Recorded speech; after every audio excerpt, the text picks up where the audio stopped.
while the MPs were busy in the committee today, another Liberal MP, his name is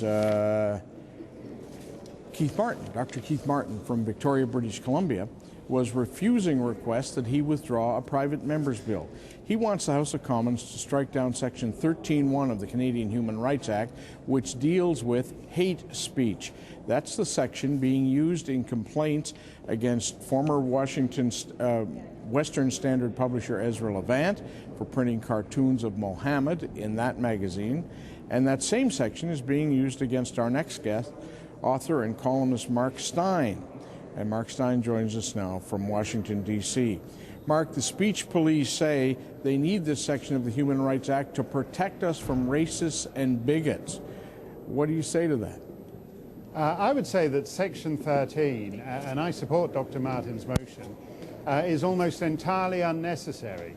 Over half the so-called prosecutions brought at the federal level under Section 13 have been brought by one man who is a former employee of the Canadian Human Rights Commission.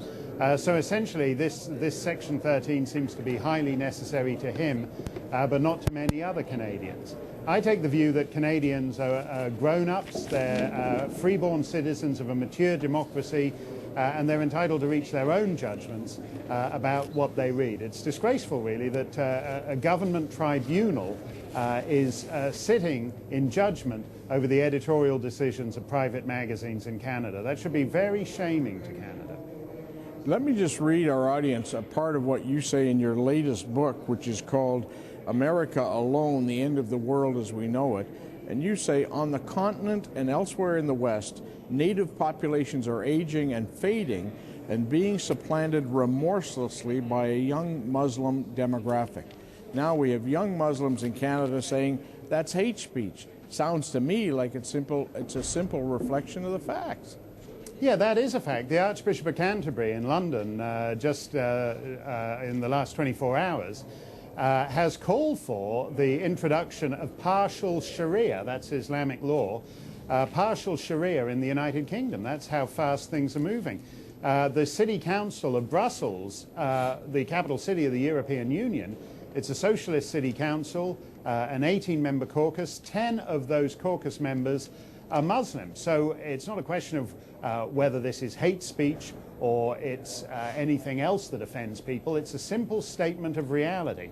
And it speaks very badly for Canada if it's now a country in which you cannot simply state reality. That is something more appropriate to totalitarian jurisdictions. They're the ones who normally try to keep out facts and reality that they find uncomfortable.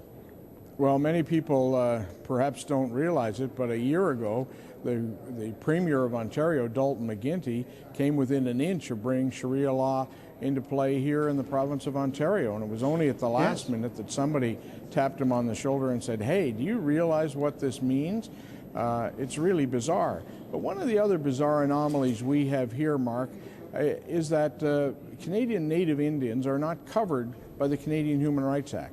The Conservatives want to bring them onto the Human Rights Act, and the Indian Affairs Minister has legislation to that effect. The Liberals are resisting it. Yet people of the small L Liberal persuasion seem to be holding up provisions of the Human Rights Act that relate to hate speech. Now, is that a dichotomy or what? No, I think Dr. Martin is a principled Liberal. I think Section 13 has been mismanaged and misadministered in practice. In fact, it's a public disgrace. And if the Liberal Party had their wits about them, they'd be challenging the Justice Minister on it. It's atrociously managed in practice. I object to it in principle. I also object. I'm not a great expert in the matter of Indian affairs, but I think essentially everyone within Canada should face equality under the law. And I think it doesn't matter whether you're a native or whether you're someone who got off the boat and rented an apartment in Toronto last Tuesday. You should be subjected to the same laws for all residents of Canada. Mark Steyn, thank you for joining us tonight from Washington. Appreciate it. My pleasure. It's an issue we'll be following as this unfolds over the next